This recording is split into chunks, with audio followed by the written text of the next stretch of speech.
पाटील कुळामध्ये हे दिव्य रत्न पुत्ररत्न जन्माला आलं होतं. देवाला सुद्धा आनंद होईल असे ईश्वरीय कार्य करण्यासाठीच बाबांचा हा शेतकरी कुटुंबात पाटील कुळात मराठा समाजामध्ये बाबांचा अवतार प्रगट झाला. नव्हे भगवंतांनी त्यांना पाठवलं होतं. तुकोबराय म्हणतात, तुका म्हणे मज धाडिले निरोपा, मार्ग हा सोपा सुखरूप. सुखरूप असा हा मार्ग दाखवण्यासाठीच त्यांना देवानी पाठवले होते. म्हणूनच अगदी भल्या पाठी उठावं, गार पाण्यानं स्नान करावं आणि त्यानंतर काकडा म्हणावं, पंचरत्न हरिपाठ म्हणावं, गावाला प्रदक्षिणा करावं, खांद्यावर छोटा ध्वज घेऊन हातात टाळ घेऊन भाविकांना भक्ती करण्यासाठी प्रवृत्त करण्यासाठी जनार्दन बाबा नगर प्रदक्षिणा भक्तिभावानं करत होते. दहेगावच्या रहिवाशांना रात्रीच्या बिछाण्यातून झोपेतून जागे करायचं होतं की संसार सुखाच्या अशाश्वत आनंदातून प्रभूच्या भक्तीच्या शाश्वत सुखासाठी जागे करायचं हे जाणकारच जाणत होते. जिकडे तिकडे चांगली चर्चा सुरू झाली. जनार्दन बाबा बालवयात पारमार्थिक परमानंदाकडे गावातील मुलं माणसं सर्व आकर्षित होत होती. ही जनार्दन बाबांची लोकप्रियता घरातील चुलत्याला म्हणजेच बाजीराव पाटलाला सहन होत नव्हती. त्याला सारखी कानात पडायची. बाजीराव पाटील व आप्पा पाटील प्रचंड बेचैन व्हायचे. हो म्हणायला लागले की हे आपल्या जनाचे असले उद्योग थांबायलाच पाहिजे. अशी खून गाठ बांधली व तयारीला लागले. प्रथमतः धाक दाखवणे व या पाटील घराण्याला असले भिकारड वागणं हा या घराण्याचा अपमान आहे असे ओरडून दंड वगैरे देत. त्यांना हा भक्तिमार्ग पसंत नव्हता. म्हणूनच ते घरात कोंडून ठेवणं, उपाशी ठेवणं, अवजड कामे सांगणं, वेळा काळाची पर्वा न करता कामे सांगून दमून टाकायचे, झोप मोडायचे, विनाकारण त्रास द्यायचे, मन स्वास्थ्य बिघडायचे, अशा युक्त्या प्रयुक्त्या योजून झाल्या. तरीही जनार्दन बाबांच्या भक्तीमध्ये खंड पडला नाही.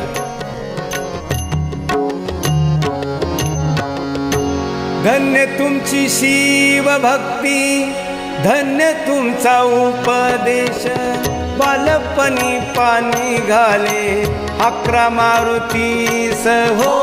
बालपणी पाणी घाले 11 मारुतीस.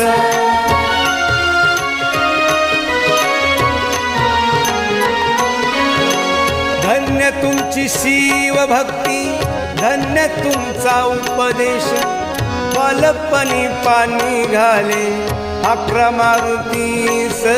जमून शिष्यगण, जमून शिष्यगण, मार्ग सांगे भक्ती ज्ञान, एक मुखाने बोला बोला सद्गुरु जनार्दन.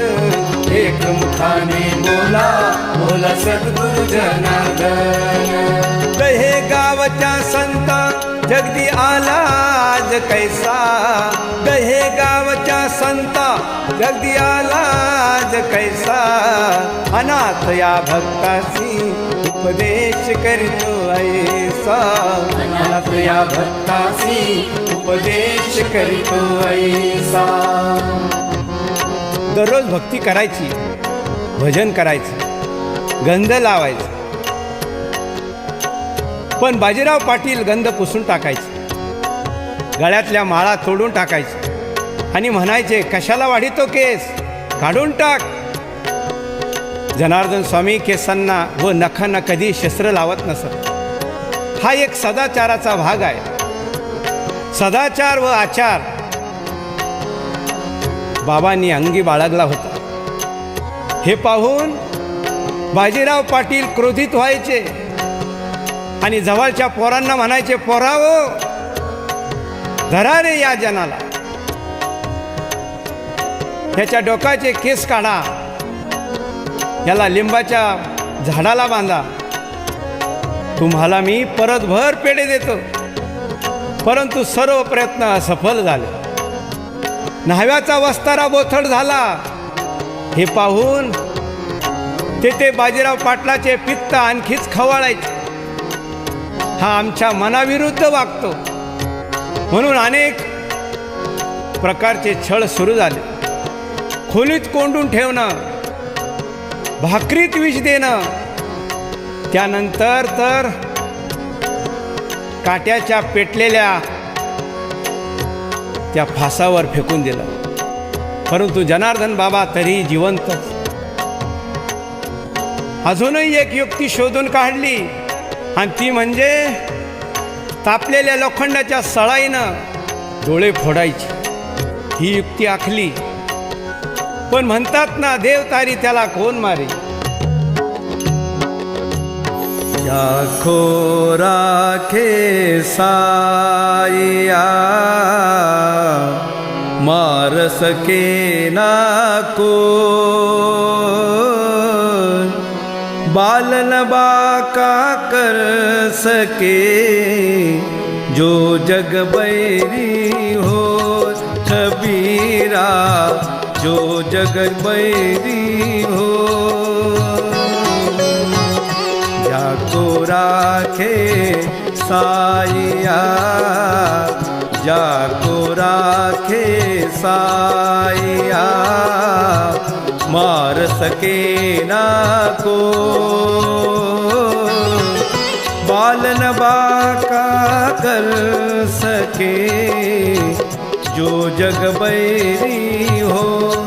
कबीरा जो जग बैरी हो.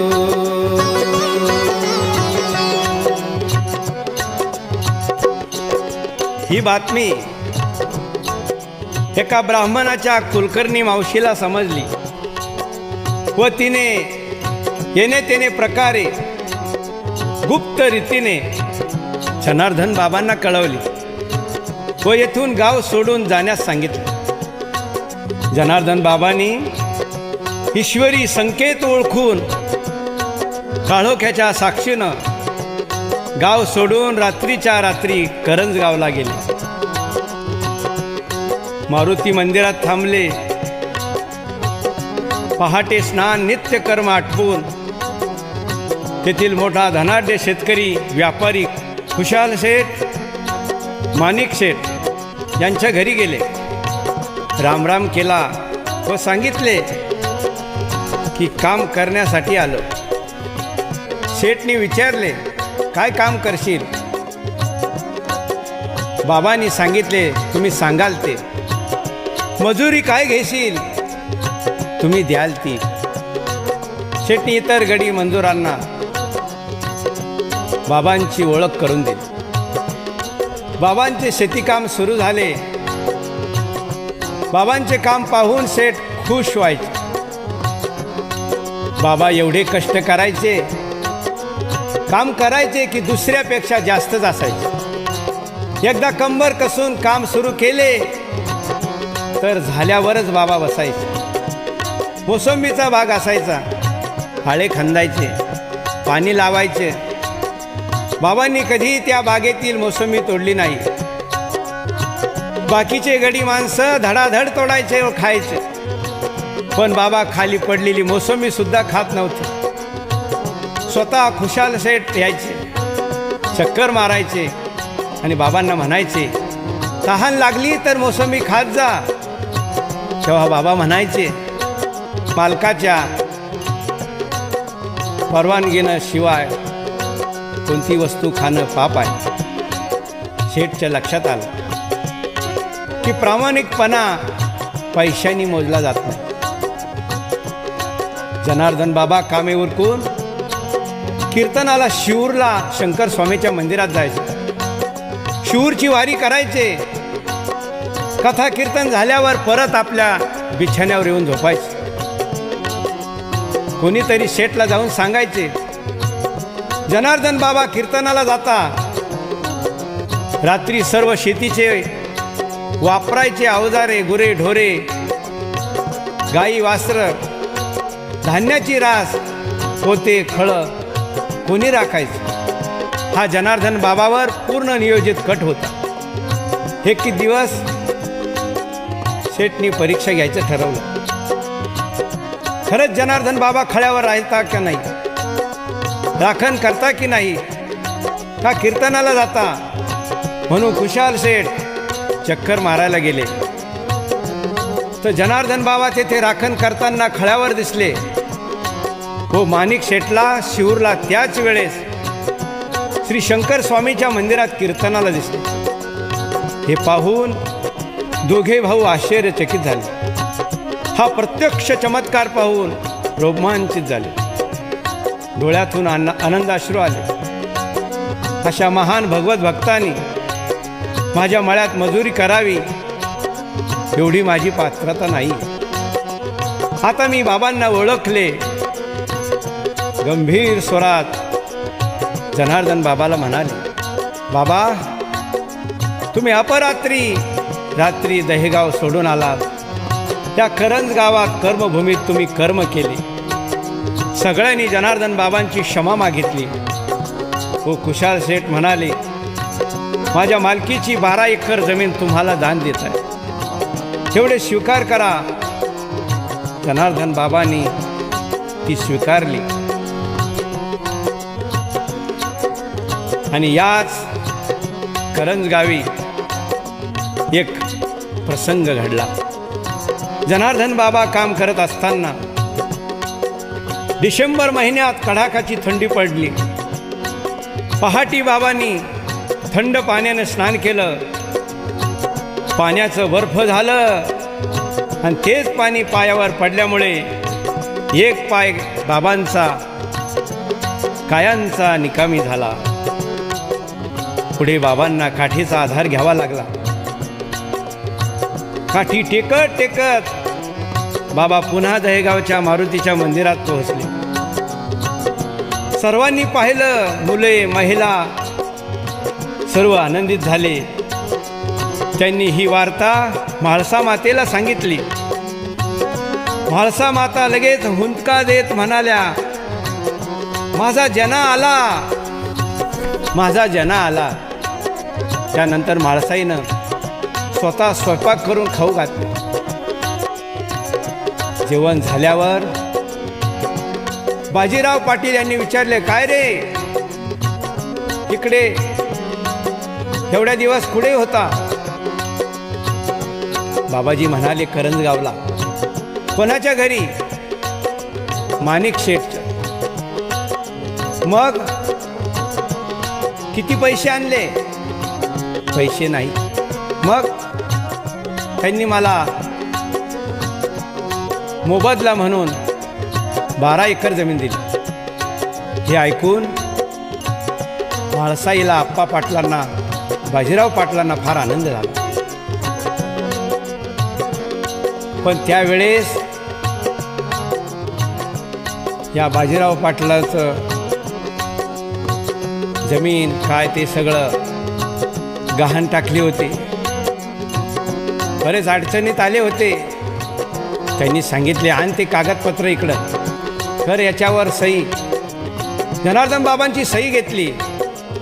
आतापर्यंत बाबा गेल्यावर परिस्थिती वाईट झाली होती. बाजीराव पाटलावर बरेचसे कर्ज झालेले होते. म्हणून जमीन गहाण ठेवल्या. घरात नको तो कटकटी सुरू झाल्या.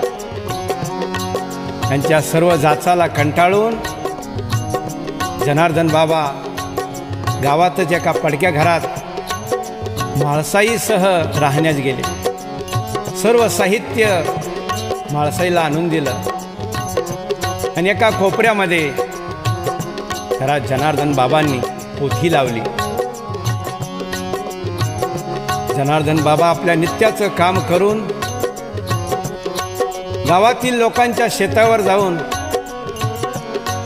उखरड्यावर गाईगुरांना चारा दिल्यानंतर उरलेले डाखळं बाबा गोळा करायचे, मोठी वळई बांधायचे, गंजी घालायचे. त्याच काळात कडक उन्हाळा, जनावरांना चारा नाही. मग बाकीचे लोक जनार्दन बाबाकडे साऱ्या मोबदल्यात एक गाय द्यायची. त्या गाईचे दूध विकून जनार्दन बाबा घर परिवार चालायचे. गावात शिक्षणाची एवढी काय सोय नव्हती, म्हणून खेड्यातील बालकांना अक्षराची ओळख व्हावी म्हणून जनार्दन बाबांनी प्राथमिक शाळा सुरू केली. त्यांचे भाऊ व मित्रमंडळीच्या मदतीनं दगडमातीची एक खोली बांधली आणि मग शाळा उभारण्याचा श्री गणेशाय बाबांनी दहे गावात केला. नंतर जनार्दन बाबांनी एक घोडी विकत घेतली. त्या घोडीचा आधार घेऊन जनार्दन बाबा परसोड्याच्या बाजाराला जायचे. गावात गूळ घेऊन यायचे, विकायचे. थोडे छोटे दुकान होते, किराणा सामान विकायचे. लासूर येथून किराणा आणायचे, योग्य भावात विकायचे. दुकान वाढत गेले, शिल्लक वाढत गेली, गावात प्रतिष्ठा वाढत गेली. आणि त्याच काळात दहे गावात 20 एकर पांढरी मातीची जमीन विक्रीस निघाली. ती सुद्धा जनार्दन बाबांनी विकत घेतली. 5,000च्या पावल्या मोजून दिल्या. हे सर्व बाजीराव पाटील पाहून बाबांच्या दुकानातील किराणा सामान विनामूल्य घेऊन जात असत. कारण जनार्दन बाबांना वायली काढून दिलं होतं. हो, यांच्या घरात काही कमी नसायचं. काही कमी पडलं, जनार्दन बाबांच्या दुकानातून हवं तेवढा किराणा घेऊन जायचं. तरी जनार्दन बाबा काही बोलायचे नाही. पुढे जनार्दन बाबा दरवर्षी आषाढी कार्तिकीला पंढरीला वारीला जायचे. श्री बाबाजी शुद्ध वारकरी होते. पंढरपूरला हरिभक्तिपरायण लक्ष्मणबुवा वाघळीकर यांच्याकडून अनुग्रह घेतला. पांडुरंगाचं दर्शन घेऊन दहेगावला आले. छोटंसं मंदिर बांधलं, छोट्या छोट्या मूर्ती बसवल्या, विठ्ठल रुक्माईची स्थापना केली. दररोज भजन पूजन हरिपाठ म्हणायचे. मंदिरात दिवा लावायचा, मंदिरात घंटानाद करायचे. एके दिवशी बाहेर भजन करत असताना गावातले 4-4 जण बाबाला म्हणाले, मंदिरात काय देव आहे का? आणि जर असेल त्या मंदिराचा घंटा आपोआप वाजला पाहिजे, तर आम्ही मानू या मंदिरात देव आहे. देवा हो, काय चमत्कार! बाबांनी भजन सुरू केले. दुधात खारका, पाण्यात द्वारका, विठोबासारखा देव नाही हो. विठोबासारखा देव नाही हो, विठोबासारखा देव नाही हो. दुधात खारका, पाण्यात द्वारका, विठोबासारखा देव नाही हो. विठोबासारखा देव नाही हो. विठोबासारखा देव नाही हो, विठोबासारखा देव नाही हो. विठ्ठीवरी उभा, कट्टेवरी हात, सावळा माझा पंढरीनाथ. सावळा माझा पंढरीनाथ, सावळा माझा पंढरीनाथ.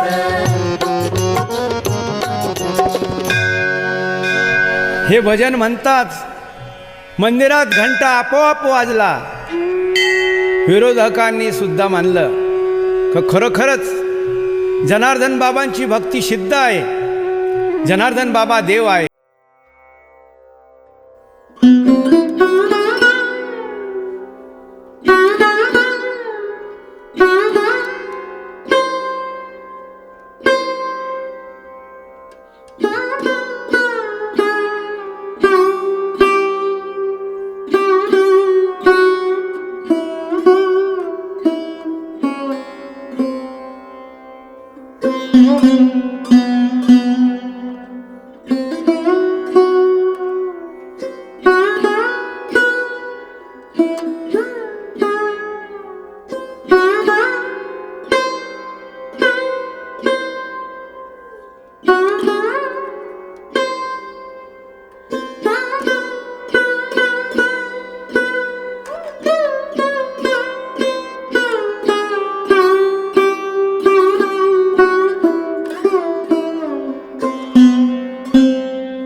देवाची करणी आणि नारळाच्या हातपाणी. बाबांच्या केसाला धक्काही लागला नाही. न्हाव्याचा वस्तारा चालला नाही, उलट वस्तारा बोथट झाला. काही झाले नाही. बाबांचे वडील आप्पा पाटील त्यांनी सांगितलं. बाबाजींना रागावून बोलले, देवदेव करतो, केस काढत नाही, जा इथून, निघून जा, तिकडं काशीला जा, काशी कर, आम्हाला तोंड दाखवू नको. आणि खरोखरच असं घडलं. बाबा जे गेले परत घरी आले नाही. आपल्या जन्मभूमीला वंदन केलं, दहेगाव सोडलं, पुढे गोळवाडीला पोहोचले. त्या गावात सौ गंगूबाई मावशी माळी परिवारातली होती. तिने जनार्दन बाबांना ओळखलं. तोची साधू ओळखावा, देव तेथेची जाणावा. मावशीनं ओळखलं, घरात जागा दिली, सांगितलं की बाबा इथे पारायण करा, अनुष्ठान करा. जनार्दन बाबांनी सांगितले, मला घरात पारायण करायचे नाही आणि कोणाला कळू न द्यायचे नाही. मग मावशीनं घरासमोर झाडाखाली बैलगाडी उभी होती. तेथे बाबांनी मावशीला सांगितलं, मावशी इथं साफसफाई करून द्या, गाईच्या शेणानं सारून थोडासा आडूसा करून द्या, म्हणजे साधना एकांतात होईल. गंगू मावशी स्वतः बाबांच्या फराळाची व्यवस्था करायची. श्री जनार्दन स्वामी, एकनाथी भागवत व इतर ग्रंथाचा पाठ करायचे, वाचन करायचे. त्यानंतर सामवेदाचे पारायण जनार्दन बाबांना करायचे होते. तर तो ग्रंथ परसोडा म्हणजे बोरसर या गावी जाऊन ब्राह्मणाच्या घरातून आणला. गंगू मावशीनं आपल्या स्वतःचे मंगळसूत्र गहाण ठेवले व त्याचे पैसे देऊन त्या ब्राह्मणाला दिले. व सामवेद ग्रंथ हा जनार्दन बाबांना दिला. जनार्दन बाबांनी गंगूबाईच्या समस्त परिवाराला आशीर्वाद दिला. त्यांची शेती कोरडाऊ होती, एवढे विहिरीला पाणी नव्हते, परंतु बाबांच्या आशीर्वादानं विहीर पाण्यानं भरून गेले. साधू संत यांच्या सेवेनं काय मिळू शकत नाही. त्या विहिरीवर मोठा चालायच्या, आता त्या अहोरात्र मोठा चालायला लागल्या. पाणी कधी कमी पडत नव्हतं. त्यांची शेती फुला फळांनी बहारून गेली होती. एवढा दिव्य अनुभव गंगू मावशीला आला होता. परंतु जनार्दन बाबांना फार मोठी साधना करायची होती. तप करायचं होतं, म्हणूनच सौ गंगू मावशीची बैलगाडी घेऊन जनार्दन बाबा त्या बैलगाडीत बसून गंगू मावशीच्या ओळखीनेच अंदरसूल तपोभूमी नागेश्वर मंदिरात आले. हे नागेश्वर अगस्ती ऋषींची तपस्थली, त्यांच्या शुभहस्ते या मंदिराची स्थापना केली होती. अगस्ती ऋषीने स्थापन केलेल्या या पवित्र जागृतस्थान ही पुण्यभूमी श्री क्षेत्र अंदरसूल कोळगंग्याच्या काठी भगवान नागेश्वराचं मंदिर, येथे लिंगेत समाजाचा स्मशानभूमीजवळच अनेक साधू संतांच्या समाध्या आहे. दिवसासुद्धा एकटे कोणी जात नसे. अशा एकांतात साधनासाठी अनुकूल क्षेत्र अंदरसूल येथे जनार्दन बाबा आले. नागेश्वर मंदिरात दर्शन घेतलं, मुक्काम केला. येथेच एक शहादू बाबा, वैराग्यशील ब्रह्मचारी, नागेश्वराला सर्वस्व मानणारे, ह्या मंदिराची झाडझूड पूजा करायची, लिंबाचा पाला खाऊन साधना करायचे. नागेश्वराचे हे मंदिर निवांत असल्यामुळे काही ठराविक मंडळी तेथे यायची, निवडक लोक तेथे अधूनमधून यायचे. सुरुवातीला जनार्दन बाबांना येथे फार त्रास सहन करावा लागला. त्यांना कोणी मंदिराजवळ बसून देत नसे, झोपून देत नसे. त्यांचे पूजेचे साहित्य, आसन, बारदाण्याचं पोतं बाजूला फेकून देत असे. त्यानंतर श्री बाबाजी तेथे असलेल्या स्मशानभूमीत मुक्काम करत व त्यांचा नित्य नियम पाहून तेथील काही मंडळी श्री बाबाजींना परत मंदिराकडे घेऊन आले. बाबाजींना येथे नागेश्वराचा फार अनुभव आला. दररोज अभिषेक, कोळगंगेचं त्रिकाल स्नान, जप तप अनुष्ठान वाचन सुरू झालं. कोणी ओळखीचे नाही, कोणाजवळ काही मागायचे नाही, निष्काम कर्म करायचे. अधूनमधून भूक लागायची, काय खायचं तर जनार्दन बाबा सांगायचे, जवळच असलेल्या कुपाटीवर पिवळे झालेले कारले आणायचे आणि तेच पाण्यात उकडून घ्यायचे. नंतर आंब्याच्या इजळलेल्या कैऱ्या खाली पडलेल्या त्या आणायच्या, गरम पाण्यात उकडून खायच्या. नंतर काही नसायचे तर एक लवंग व पाणी घ्यायचे. नंतर थोडी थोडी ओळख होत गेली. कोणी तिथं खात्यात पैसे ठेवायचे तर श्री बाबाजी त्याची खारीक आणायचे सांगत. श्री पांडुरंग भाऊ सोनवणे हे दूध आणून द्यायचे. श्री बाबाजी तो दूध आहार घ्यायचे. अतिशय खडतर तपश्चर्या श्री बाबाजींनी सुरू केली. नागेश्वर मंदिरासमोर प्राणगुफा भुयार बनवलेले होते. त्यात जनार्दन बाबा योग साधना करायचे. खरोखरच ही त्यागमूर्ती होती.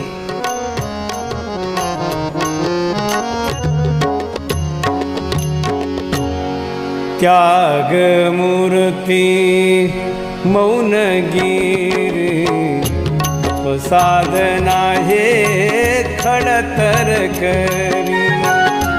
त्यागमूर्ती मौनगिरी साधना हे खडतर करी. अंदर सुनी नागेश्वरी, अंदर सुनी नागेश्वरी. प्रथम शिवालये शोधिले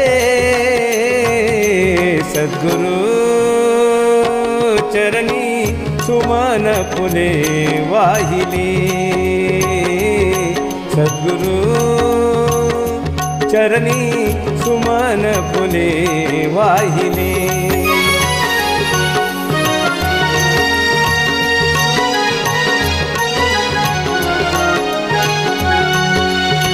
राही उभाज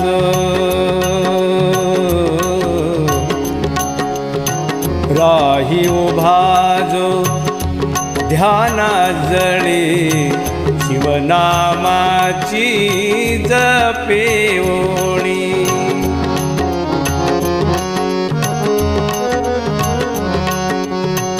तनु कायाही होयलुळी, तनु कायाही होयलुळी. देह शिवनामे रंगले सद्गुरु चरणी सुमन फुले वाहिले. सद्गुरु चरणी सुमन